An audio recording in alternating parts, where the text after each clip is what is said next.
What are the key takeaways from this South Korea-China summit? Well, I think this certainly suggests the success of Lee Jae-myung government's balancing diplomacy between the United States and China. Because most recently, we do remember that President Trump was in South Korea, and the result of that visit, South Korea was going to receive nuclear-powered submarines from the United States.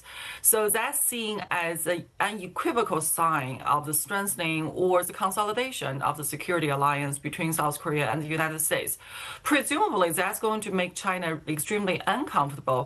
But instead, we're seeing South Korean president paying a state visit to China, spending 4 days in China, visiting multiple cities, and at the same time reaching a number of economic agreements with the Chinese government.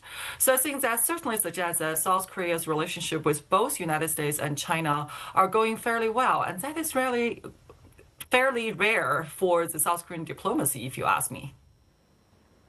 And resetting this complex ties, and obviously South Korea has done a fairly good job really balancing between the U.S. and China. Well, I mean, if you take out the whole THAAD-related tensions, because it needs the U.S. for security, it needs China for a trade relationship.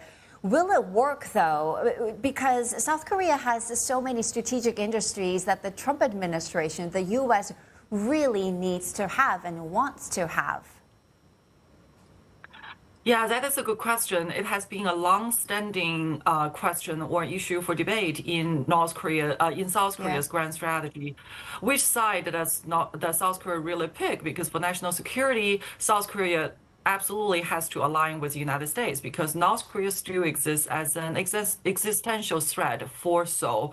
But at the same time, we also know that South Korea has been relatively dependent on China for its, for example, bilateral trade and for its own economic growth. So this has been a long-standing issue, but we're at an interesting moment because the current Lee Jae-myung government is perceived as a progressive government. And traditionally, the progressive government has had a relatively neutral or better relationship with China compared to the conservatives. The previous President Yoon was seen as a highly conservative figure, which in the Chinese view explains why the bilateral relationship under President Yoon was extremely cold. And some would argue that it borders exacerbation of the relationship to a breaking point.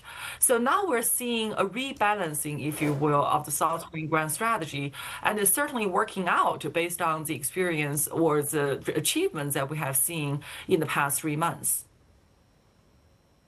Yeah, and I thought it was notable that Seoul didn't join the international condemnation, I think, when China staged those massive military drills around Taiwan at the end of the year. Do you think Beijing expects Seoul to stay on the sidelines when things, say, heat up over Taiwan, as it has with Japan?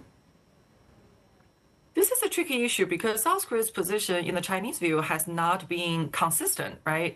With different administrations, South Korea has had different positions or different statements on the issue of Taiwan.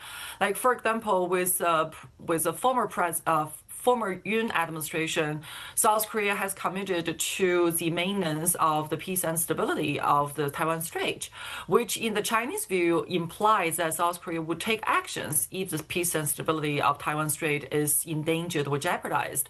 But with the current Lee administration, we're seeing the South Korean government publicly making a statement that South Korea respects China's one China principle. And that is, I would say, a different aspect of South Korea's policy towards Taiwan, but at a different historical juncture, we're seeing Seoul emphasizing different aspects of this policy.